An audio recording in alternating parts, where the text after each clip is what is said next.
Tudo bom, pessoal? Hoje eu tenho o prazer de ter aqui comigo a doutora Daniele Tedesco, que é psicóloga, e a gente acabou conversando brevemente, porque ela fez um comentário num vídeo meu, eu convidei-a para vir aqui fazer uma entrevista para a gente tocar num assunto extremamente delicado, e eu acho que vai ser muito interessante para vocês. Então vamos lá, eu até já sugiro para vocês que quem tiver algum tipo de pergunta, deixa aqui na descrição do vídeo, a doutora Daniele, com certeza absoluta, vai responder para vocês e vai tentar pelo menos agregar. Vamos deixar aqui também, logo abaixo do nome dela, todos os contatos dela, para quem tiver algum tipo de interesse aí, se aprofundar no assunto, ou de repente estiver passando por algum tipo de problema nessa situação, entre em contato com ela. Doutora, muito obrigado por aceitar o convite. É um prazer imenso tê-la aqui conosco. Vamos lá, se Prazer apresente é um meu, pouquinho para Daniel. quem ainda não o conhece, para quem ainda não a conhece. Claro. Resumidamente, eu sou terapeuta, professora, escritora, sou formada em psicologia, já há muitos anos trabalho nessa área familiar e familiar organizacional há 19 anos, mais ou menos. E tive minha atuação, iniciei minha atuação em Londres quando eu me formei no Bacana. Brasil, fui fazer uma especialização lá. Voltei para o Brasil, passei mais alguns anos, tive uma escola lá de treinamento, formação de terapeutas e de advogados de família, justamente sobre essas questões mais nevrálgicas aí e consultoria de empresas familiares também, onde a gente sempre tem conflitos e um monte de coisas, às vezes inflamadas embaixo do tapete, que acabam se atrapalhando os negócios, né? E acabei vindo para os Estados Unidos há 3 anos, mais ou menos. Meu marido trabalha aqui e mantive o trabalho online aí com os clientes no mundo inteiro e fiquei muito feliz quando eu te vi abordando esses temas familiares. Eu sei que você tem uma abordagem muito de família, né, Daniel? Eu acho que isso falta muito. Vejo todo o carinho com que tu fala do teu filho, da criação, do como foi difícil, também envolvendo um monte de desafios, né? E, enfim, estamos aqui para falar disso, um tema extremamente delicado, mas acho que está todo mundo sedento, né? Eu te vi falar que recebeu muitas mensagens de muitas famílias, não é diferente da minha realidade. Eu acho que psicologia familiar e direito de família, eles têm uma convergência muito grande, né? Eu dei aula em faculdades no Brasil, no Ministério Público, em sucessões, em direito de família, envolvendo criança, envolvendo guarda, envolvendo todas as tramas aí que num nível muito grave, elas vão parar no litígio, né? Quando envolve problemas dentro da família e quando envolve interferências familiares também. Então, acho que é muito urgente, que as pessoas estão muito carentes de informações básicas, né? Porque é muita confusão sobre os temas familiares e eu estou muito feliz de estar aqui contigo para a gente poder bater um papo e esclarecer algumas coisas. Obrigado. E eu passei bastante por isso, né, na minha época do meu divórcio, e eu sempre falava uma coisa que, que eu acho que eu trago isso comigo, né? E eu falo isso para muitos amigos e falo isso para muitos clientes. Lembra uma coisa, às vezes quando as pessoas não estão se entendendo mais dentro de um relacionamento, isso é um problema que deve se resumir exclusivamente ao casal. A criança não tem nada a ver com isso, né? A criança não precisa sentir esses efeitos, ela não precisa perceber o casal tendo aí um desgaste, e muito menos essa criança deve ter contato com qualquer tipo de desrespeito entre o pai e a mãe, porque isso vai acabar ficando na cabeça dela, e o que a gente acaba passando para as crianças acaba ecoando no futuro delas, né? Então, assim, eu tive uma série de divergências com a mãe do meu filho. Infelizmente, ela faleceu em 2016, mas eu tive muitas divergências enquanto a gente estava casado. Depois disso, nós nos tornamos melhores amigos.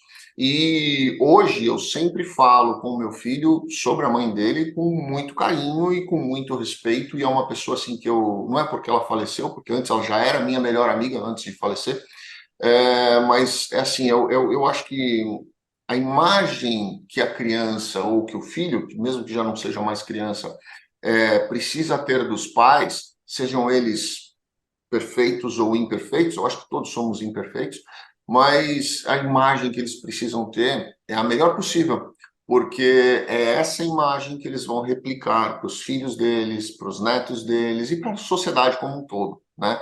E se a criança não tem absolutamente nada a ver com as maluquices do pai ou da mãe, a sociedade menos ainda.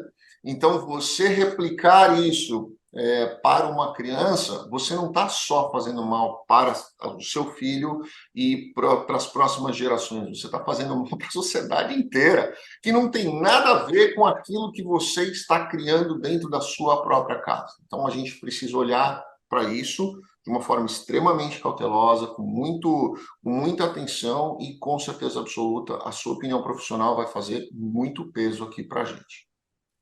Vamos falar então daquele caso que foi o que acabou aí fazendo com que a gente conversasse, né? Que foi aí do moço que veio para os Estados Unidos ser aí um nanny, né? Ser um babá de crianças.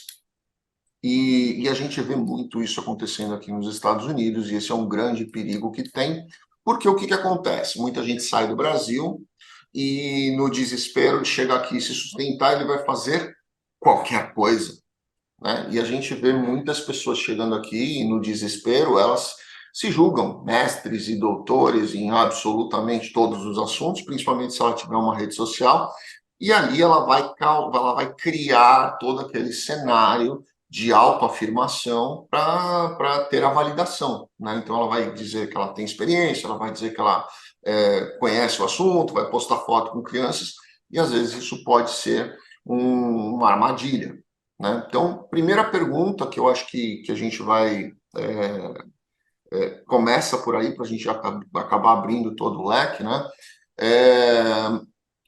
A gente vê muitos casos de crianças que não contam para os pais, ou porque eles acham que aquilo ali é normal, ou porque eles ficam constrangidos, extremamente constrangidos, ou porque eles são ameaçados, né? Então, eu gostaria de primeiro ouvir a sua opinião e o seu conselho profissional para como é que essas pessoas conseguem, de repente, identificar essa situação dentro de casa, quando a gente começa a perceber um desconforto e quando a gente começa a ligar algumas luzinhas vermelhas aí para que alguns pequenos sinais possam ser importantes para essa identificação.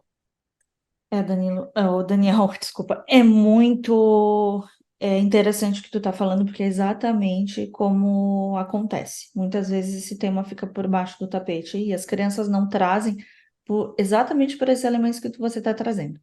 Por medo, por serem coagidas, porque o abusador, realmente ele coloca geralmente uma ameaça, né? Se contar para o pai e para a mãe, vou te vou fazer mal para eles e tudo mais. E a criança, claro que isso vai depender também da fase do desenvolvimento que ela tá. Até os 7 anos de idade, para ela, tudo aquilo é como se fosse uma fantasia misturada com realidade. Ela não sabe nem o que está acontecendo. Depois de 7 anos, ela começa a ter uma certa noção, até pela questão do desenvolvimento, né, mental, cerebral, de que tem alguma coisa errada. Então, tem isso. Mas nos dois casos, é importante os pais ficarem atentos principalmente as brincadeiras que a criança faz, especialmente quando ela tem bonequinhos, quando tem, seja lá, bonequinho de lutinha ou brincadeira de boneca, simulação entre casais, o Ken, a Barbie, não sei que bonecas tem aí hoje em dia para brincarem, mas geralmente no lúdico, na brincadeira, a criança ela organiza o que ela está vivendo ao longo do dia. E é ali nessas Pode brincadeiras. replicar isso nas próprias brincadeiras dela. Exatamente. Elas replicam na brincadeira entre os bonecos, ou com os primos, ou com os irmãozinhos. E é claro que não confundam isso, né, com o desenvolvimento natural da sexualidade da criança. Ela vai ter curiosidade, vai perguntar, vai querer falar. Mas quando as crianças trazem, né, um conteúdo muito explícito sexual, ou com um teor também de ameaça ou de violência, seja com os coleguinhas, e isso pode vir na violência, violência mesmo, né? Não tendo conteúdos sexualizados, mas o comportamento da criança nas brincadeiras com os seus pares ou com os bonecos, e a gente, se ficar bastante atento, a gente identifica muita coisa. Tanto que os diagnósticos, né, psicológicos de situações de abuso sexual, eles muitas vezes eles precisam, né? A gente tem lá um kit de brinquedos onde a gente coloca a criança justamente para brincar com a gente na sala. Eu trabalhei muito isso, principalmente quando trabalhava em Londres, numa ONG, né, se atende muito, né, Daniel, na questão, nas imigrações acontecem, como aconteceu nesse caso, as famílias ficam muito abertas e vulneráveis, porque é brasileiro, porque é conhecido, porque alguém viu falar, e aí já cria um vínculo enorme, né? Que se a gente tivesse em condições naturais de temperatura e pressão, como eu digo, no seu país ou com a sua família, talvez tivesse a oportunidade de criar melhores critérios. Mas a criança ela vai trazer geralmente através da brincadeira. É por aí que a gente começa. Isso me trouxe até um outro questionamento aqui, porque assim, eu acompanhei, eu sempre tive a guarda do meu filho, né? Então essa história que você citou até os 7 anos, dos 7 anos em diante ele começa, eu comecei a visualizar isso aqui, né? Uhum. E o Rafa sempre foi muito tranquilo. Ele sempre foi muito tranquilo, sempre foi muito calmo, muito difícil eu ver o Rafa gritando. Eu não consigo me lembrar de ver ele gritando alguma coisa nesse sentido. Mas é o contrário em algumas épocas de escola dele, principalmente quando ele tinha aí uns 6 anos, mais ou menos, 6, 7 anos. Eu comecei a perceber um amigo dele dentro da escola dele, já aqui nos Estados Unidos, onde ele tinha essa criança, ele era extremamente agressivo, e batia em todo mundo e mordia todo mundo por nada, né? E o menino acabou sendo expulso da escola e depois os pais acabaram conversando ali dizendo que o pai dele estava preso porque o pai dele batia na mãe e bateu em um dos vizinhos. Então, muitas vezes, essa própria violência pode acontecer dentro de casa, né? Lógico, com certeza.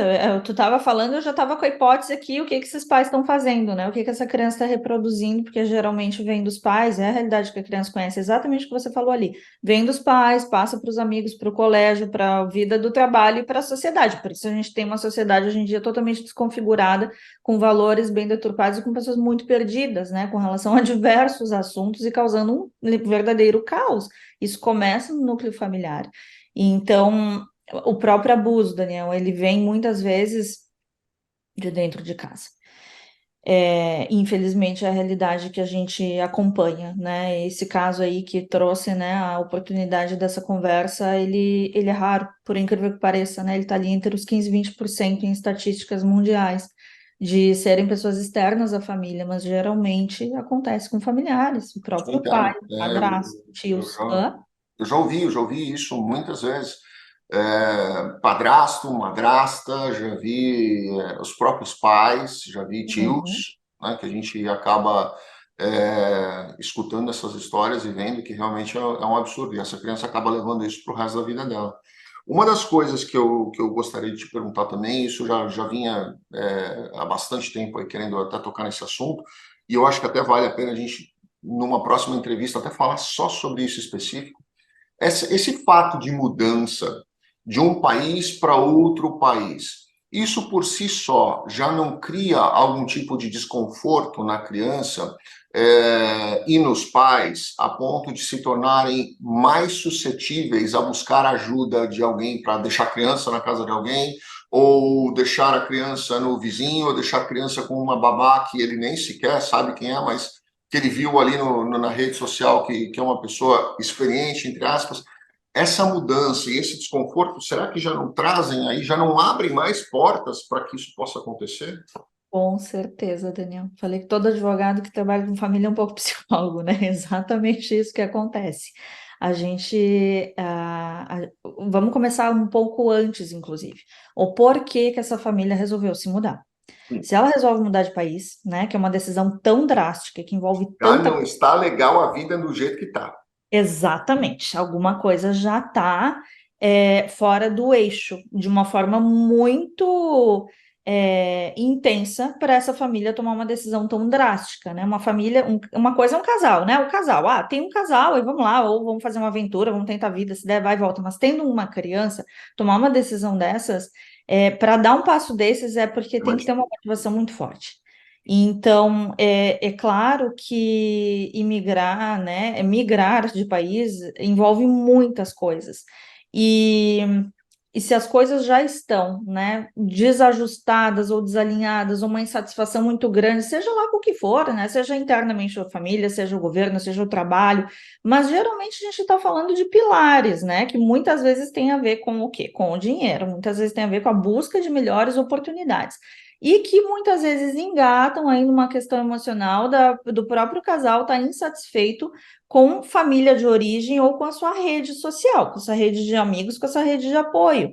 E se saem brigados com a família ou com o país, mais ainda se cria essa vulnerabilidade, por incrível que pareça, porque já se vem de uma situação de estafa, estresse, muitas vezes depressão, insatisfação crônica, problemas financeiros, e aí entra a tua área, né? Como é que as pessoas fazem esse planejamento para essa mudança? Que mesmo quando se tem um planejamento, né, e mesmo quando se organiza, estrutura, se faz as contas, sabem quanto vai gastar, mais ou menos, que a gente sabe que é sempre a mais, né? Eu te vejo sempre tocando nesse ponto. Tomem cuidado, calculem, falem números ali, né? Não, US$ 6.000 não dá para uma família.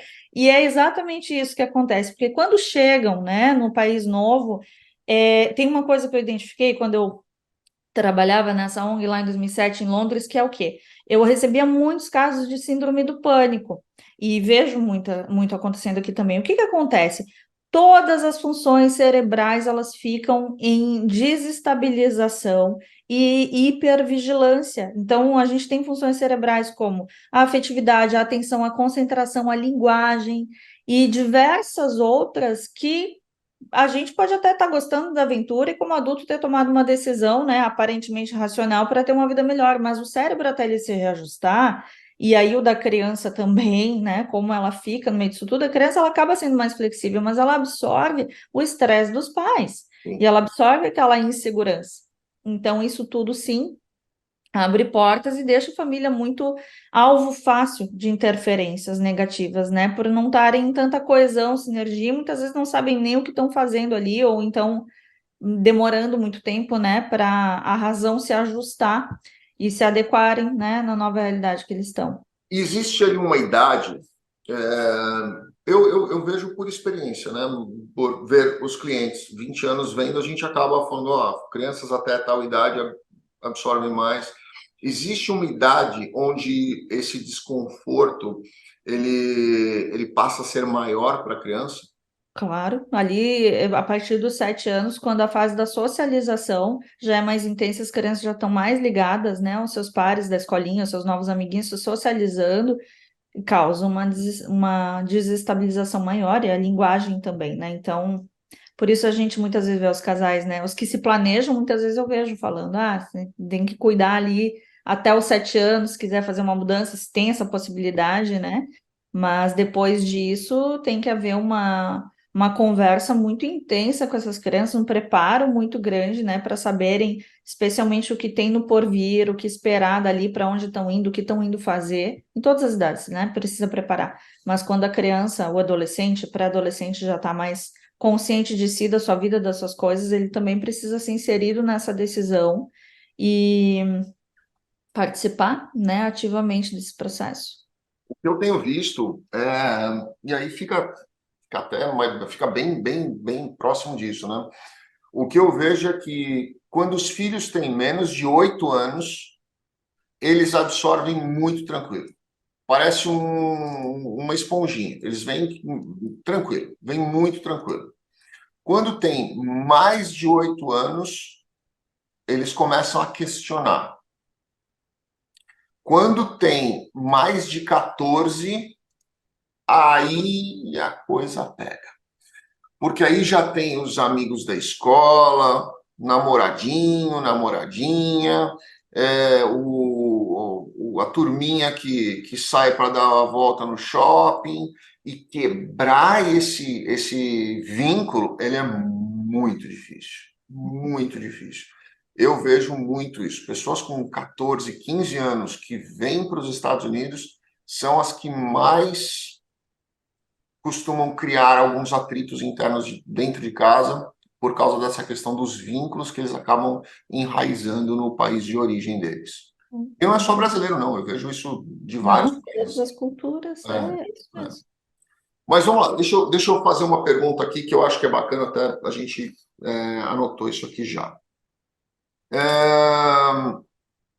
Quando a gente fala sobre os abusos, né? E os abusos, eu acho que é importante a gente explicar isso aqui. Os abusos, eles não são só sexuais, eles podem ser diversas formas, né?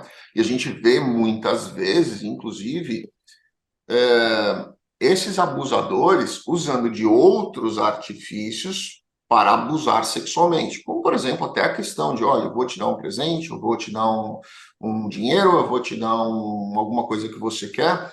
Vamos falar um pouco disso.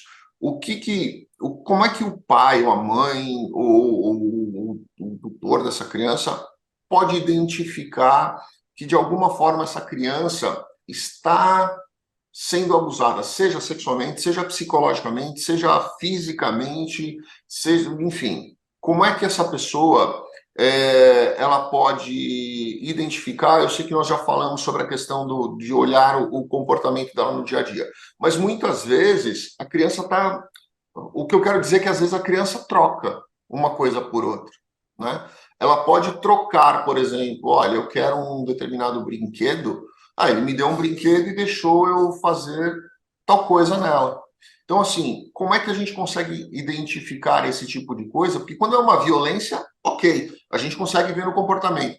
E quando é uma troca, quando é uma compra, e a criança, muitas vezes, de uma forma inocente, enxerga aquilo como algo, eu dei uma caneta e recebi um post-it.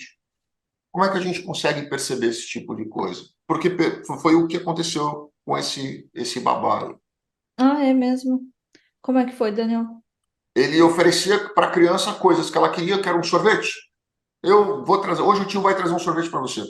Ah, você quer um Häagen-Dazs? Eu vou trazer o Häagen-Dazs para você. Ah, você quer uma boneca? O tio vai trazer a boneca para brincar com você enquanto a gente está assistindo. A gente vai assistir um filme junto e eu vou trazer a boneca para você. Foi mais ou menos assim. Então, Já sendo babá. oi? Já sendo babá. Já sendo babá, já sendo Uhum. babá. Como é que a gente consegue identificar quando existe aí essa. Eu não queria usar a palavra corrupção, porque eu acho que não É. cabe no caso, mas essa troca de favor em razão de um outro benefício. Daniel, isso é até para adultos, assim, para tudo na vida. Tudo na vida são trocas. Tudo. E quando essa troca é em excesso, em demasia, né, a menos que exista um laço de afeto já criado muito grande, é um vô, uma avó, né, tem a razão daquilo ser, e geralmente vô e vó dão mais, né, dão muitas coisas e é natural, mas quando a gente vê alguém em desequilíbrio nessa troca, do que foi contratado, né, do que é o vínculo em questão, a gente tem que ficar atento. Isso, inclusive, entre adultos, né, tu fala muito aí Bom, das famílias sim, que caem sim, em golpes. mas no caso, a pergunta é assim: nós estamos falando de uma questão que ele está usando um sorvete de uma marca qualquer, não quero que as pessoas associem o Häagen-Dazs, porque eu adoro o Häagen-Dazs, o Häagen-Dazs não tem nada a ver com isso. Sim. Estou oferecendo um sorvete para uma criança para que essa criança deixe, por exemplo, sei lá, o abusador passar a mão na criança. Como é que o pai consegue identificar que essa criança está trocando algo que ela quer, se é que é possível identificar isso, algo que ela quer por algo que na cabeça dela, ah, deixar ele passar a mão na minha perna, vou tomar o sorvete que eu gosto, nada a ver passar a mão na minha perna, eu passo a mão na minha perna todo dia. Qual é Claro. o problema? Na verdade? Então, assim, como é que a gente consegue perceber, se é que a gente consegue perceber, se é que há uma mudança de comportamento nisso na criança, é, se há um ajuste fino que o pai e a mãe conseguem perceber num caso de troca. Porque num caso de abuso, agressão, a criança vai se sentir constrangida, ela vai se sentir abusada, ela vai se sentir violada, e eu até imagino que seja mais fácil de perceber num comportamento mais agressivo, numa brincadeira ali da Barbie com quem eles fazendo alguma coisa que possa chamar a atenção do pai e da mãe. Por que você está fazendo isso? Né? Isso, legal. Mas e quando não há a agressividade? Quando é uma troca e porque muitos abusadores eles são canalhas, né? Muitos, não, todos. E eles jogam com as cartas que eles têm na mão. Então, para que ele vai criar uma situação de constrangimento se ele pode brincar com a criança e fazer parecer natural aquilo que deu um sorvete para ela? Esse é o ponto. Eu acho que esse é a ponta mais difícil que a gente tem para identificar. Eu acho que isso é o mais importante para as pessoas enxergarem. Existe como a gente começar a perceber esse tipo de de reação das crianças quando não há violência propriamente dita, né? Onde pega a criança na força e faz, mas que o violador ali ele haja de uma forma mais sutil e numa troca com a criança. Existe como a gente detectar isso? Daniel, a gente tem que dar um passo atrás, uma etapa antes dessa, tá? Vamos pegar o caso bem concreto, vou analisar assim, em hipótese se essa família fosse minha cliente, por exemplo, né? O que que eu acharia muito estranho de começo? Como assim um babá homem? Quem é essa pessoa, de onde ela veio, baixou a Eu, ficha criminal, tudo isso. Porque eu assim, também, aí eu que também. tá o problema, não? Hã?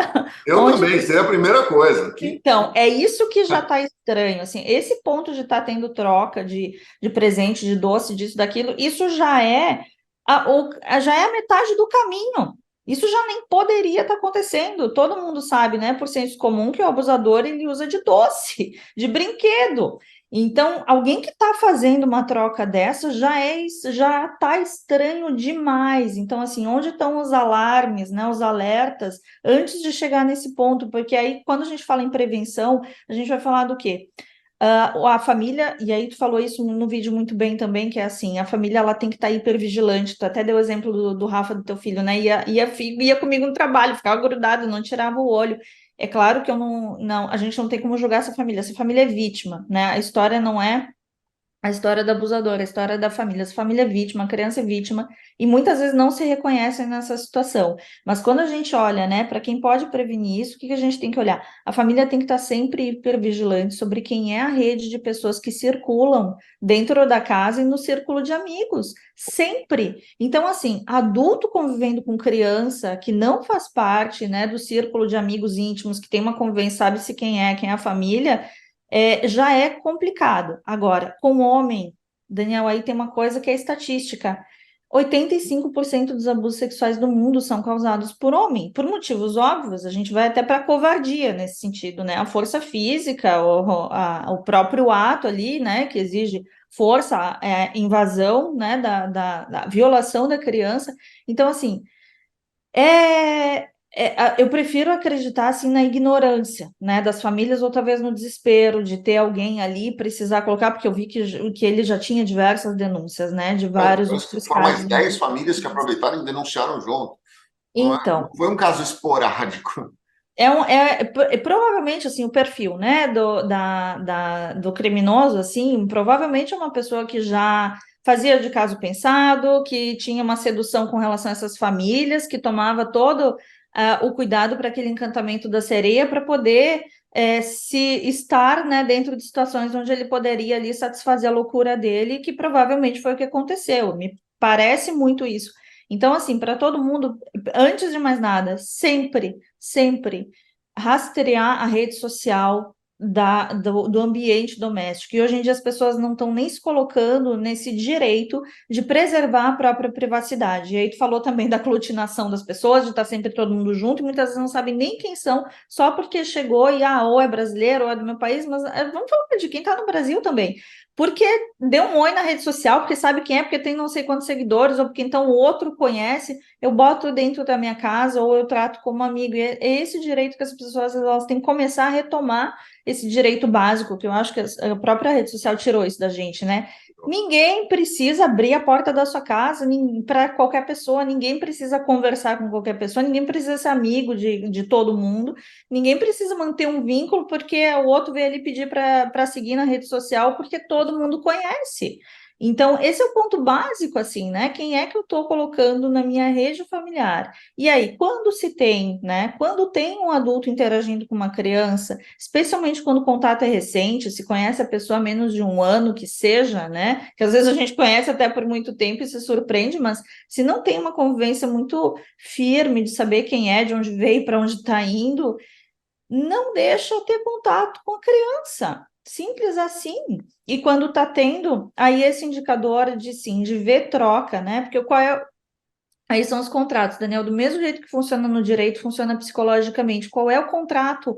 Contrato psicológico, a gente chama o contrato que o cara veio ser babá. por que que ele está dando coisas além disso, né? Se ele já tem um vínculo ali, certo? E o papel dele é cuidar, e isso ali, né? A troca fica equilibrada, né? Tem um salário para isso, o serviço dele é tal, trata com afeto, carinho, respeito. Poderia sim ser um homem babá, uma pessoa decente, normal, mas Sim, a gente tem sim, que ver o background, né? Quando está sim. contratando.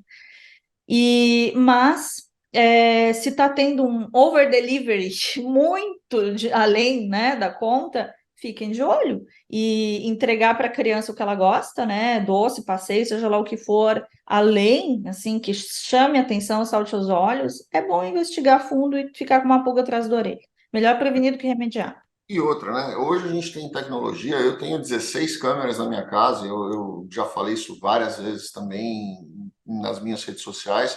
Os únicos lugares da minha casa que não são monitorados são os quartos e banheiros. Todas as áreas comuns da casa são monitoradas, interna e externamente.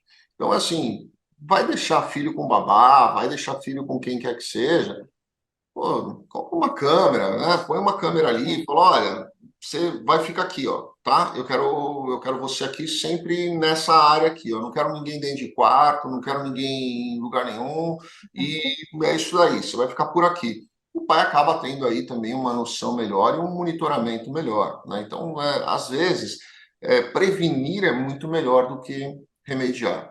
E E, está doutor, totalmente no seu direito, né, Daniel? Porque sim, volta aquilo que você estava falando antes, a família que fica muito vulnerável, né? Porque está aqui, não tem rede, acha que depende daquela pessoa, às vezes não se permite nem o direito de sinalizar isso de uma forma firme. Ó, a casa é minha, aqui dentro minha casa, minhas regras, vai ter exato, câmera, quer assim, não quer, exato. fazer o quê, né? E por que que uma pessoa que seja babá, por que que ela vai se sentir constrangida se tiver uma câmera ali? Não tem Exatamente. razão, Esse né? é outro sinal que as Né? pessoas Por podem prestar quê? atenção. Né? Bom, tenho a câmera, minha casa, minha regra, as câmeras estão ligadas.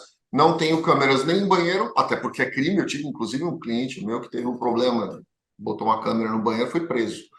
Mas, enfim, é, não tenho nenhuma em área privativa, mas eu tenho toda a casa de área de circulação e áreas comuns que são monitoradas. E se alguém reclamar, ó, vem trabalhar na minha casa, não me sinto à vontade com as câmeras. Sinto Por muito. quê, né? As câmeras vão ficar, então você pode Hum. sair, né? Porque é sua segurança e minha segurança também. Fica tudo gravado ali, né? Então, assim, para mim é uma segurança e para a pessoa que está ali também é uma segurança, né? Exato, É um legal para exato. todo mundo. Se você não está mal intencionado, é legal para todo mundo.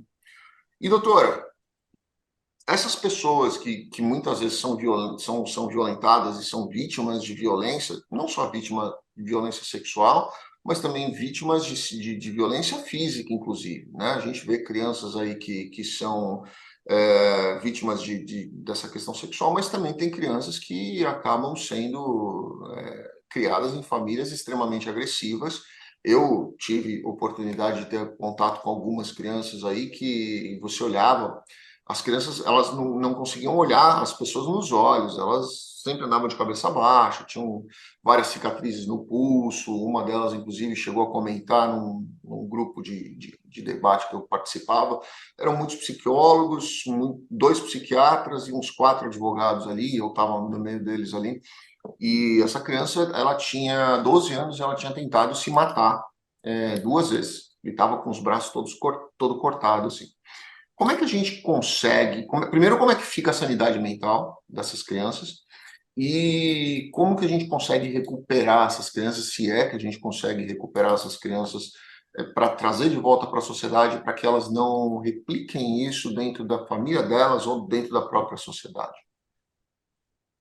Olha, Daniel, a gente precisa dar tempo ao tempo, porque a família precisa reconhecer, né? E aí vamos colocar também outras formas de abuso, inclusive com os adultos, até os golpes que se levam financeiros e tudo mais. Hum, Tudo que é trauma, né? Trauma ele pode ser sexual, físico, financeiro, moral. Então, quando se tem traumas assim graves, a gente tem que saber que isso vai levar um tempo, exatamente como levar um choque na tomada. É uma ferida como se fosse um trauma físico, aquilo demora para cicatrizar, mas quando é grave nesse nível, né, é natural que se busque auxílio profissional, orientação, informação, auxílio social, né, denunciar e tudo mais.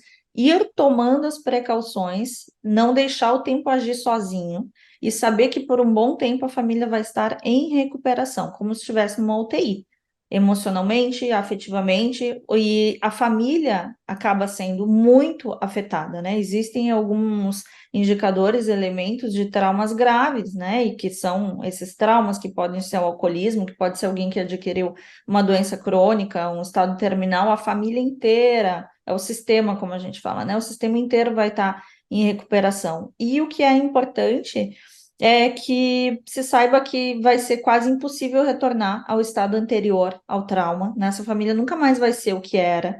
É importante saber que vai existir um tempo para assimilar, né? A gente passa por estados, né, de negação, de revolta, de uma série de estágios aí que às vezes levam um tempo até a pessoa cair na real que aquilo aconteceu, que a vida não vai voltar a ser como era, mas onde é importante que a família tenha a noção de que ela precisa entrar num outro estado de consciência, assimilar o que aconteceu, aceitar que houve o fato, não negá-lo e integrar isso à nova realidade da família, para então juntos eles poderem falar sobre isso, jamais colocar para baixo do tapete, poderem verbalizar suas dores, poderem compartilhar os desafios que cada um está tendo. Um dia, eu tô mal, não tô aguentando isso, eu me lembro daquilo, me vem na cabeça, porque ficam vendo flashes, né? Esse estresse pós-traumático em cada um dos familiares, da criança aos adultos também. Então, todo mundo se permite saber que a família tá precisando, né, se apoiar mutuamente para poder compartilhar essas dores, esses desafios e ir reconstruindo o seu bem-estar com os recursos que a família obtenha, né, procure aí para retomar essa harmonia, mas sempre com união, com verdade, com apoio mútuo, buscando não acusar uns aos outros, porque isso faz parte do estágio da negação, né? Porque foi você, porque você botou dentro de casa, porque você não cuidou, porque você isso, aquilo. E muitas pessoas que estão assistindo provavelmente vão se identificar também com histórias da própria família, né? De terem vivido isso na pele, de estarem talvez trazendo até hoje, né, sequelas de situações que passaram assim e que nunca sequer foram sanadas, nunca saíram, né, do nível do segredo, do tabu, do escondido. E aí, voltando àquela família lá, né, a pergunta que tu fez anteriormente, porque isso linka muito, muitas vezes a família que não percebe esses sinais, que a gente olha e diz, nossa, né, à luz da sanidade até de informação, né, aqui, né, psicologia, direito e crimes, opa, peraí, tem alguma coisa muito estranha, mas especialmente quem já passou na sua própria infância por algum tipo de violência, seja violência física ou sexual, não tem viés, é como se fosse um ponto cego, né? Quando a gente está dirigindo ali, vendo o ponto cego do carro, onde a gente não vê a moto que está vindo, é um ponto cego, porque para ela aquilo é o aceitável, é o como as coisas foram, né? Não é de ser que aquilo seja possível, mas é que simplesmente para ela é como as coisas funcionam. Às vezes ela perde até o que eu chamo dos fusíveis emocionais, que é a capacidade de reação, é a capacidade de ter esse direito de dizer a casa é minha, eu vou proteger, eu vou botar câmera e você não tem o direito de questionar, né? A pessoa perde as suas barreiras de proteção emocional, psicológica, afetiva. Então, sempre, né, quem está assistindo aí, se passou por isso na infância, se teve algum caso, né, com os seus filhos ou com conjugalmente, né, ter tido algum tipo de abuso de trauma desses aí que assolou a própria família, entendam uma coisa, vocês são as vítimas, porque isso é uma das coisas que o abuso tira da vítima, a capacidade de se sentir vítima. A criança, o adulto, ele não se percebe como vítima da situação, ele sente culpa. A emoção, né, mais recorrente é sentir culpa e se sentir conivente como se tivesse provocado aquilo. É aí que entra o delírio pós-trauma, né? Que faz parte do estado de choque. Por que o psicológico, o nosso mecanismo psicológico faz isso? Para se proteger. Em último grau, aquilo que a gente chama da síndrome de Estocolmo, né? Quando o Uhum. abusador ou o sequestrado se apaixona ou defende o seu criminoso ali, abusador, Se quem tornando cometeu. um herói ali, né? O Exato. abusador acaba se tornando um herói. É um mecanismo instintivo. O que que o nosso corpo diz nessa hora? Exatamente como um bicho que vai ser atacado, né, por um predador, animais que somos, a gente também tem cérebro vegetativo. O que que é esse mecanismo? Lute ou fuja. Na impossibilidade de fugir, né, por medo de morrer, a pessoa simplesmente é, ela paralisa. ela poderia, né, correr ou ficar aí. Ela fica para se proteger, ela entra numa paralisia. E nessa paralisia que é física, né, da não reação, ela da mesma forma é psicológica, ela faz um bloqueio, Ok. né, entra num estado de catatonia mesmo, daquela de coisas que lembrem o fato. Mas não pode colocar embaixo do tapete, gente. Precisa pedir ajuda. Se vocês foram vítimas, né, por mais tempo que faça, busquem falar do assunto com alguém que vocês confiam. Essa era a minha próxima pergunta. A chance de uma pessoa que passa por um trauma desse, tão grande, tão delicado, a chance dessa pessoa sair sozinha disso é muito pequena. Ah, é, sim, porque ela fica com uma parte dela comprometida. Imagina como se a gente tem um trauma físico, né? Ah, sei lá, eu caiu de moto, aí tem uma parte ali que nunca vai voltar a ter sensibilidade na perna, por exemplo. Ela anda, mas quando toca ali não sente nada. Psicologicamente é a mesma coisa, mas a gente pode voltar a ressensibilizar. O problema é que muitas vezes isso faz parte das estatísticas, né, dos abusos, as pessoas simplesmente não falam, elas não denunciam.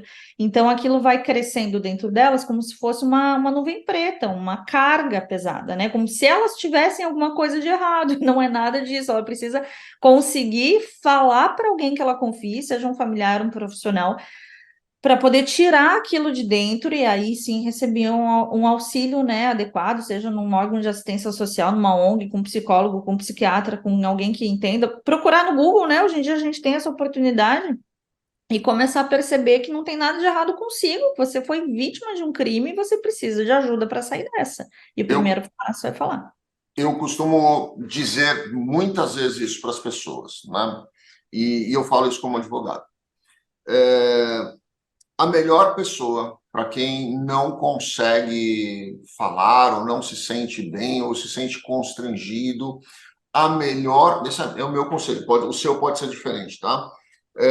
Não vá numa delegacia, não vá falar com um advogado, não vá falar com um policial, vá falar com um psicólogo.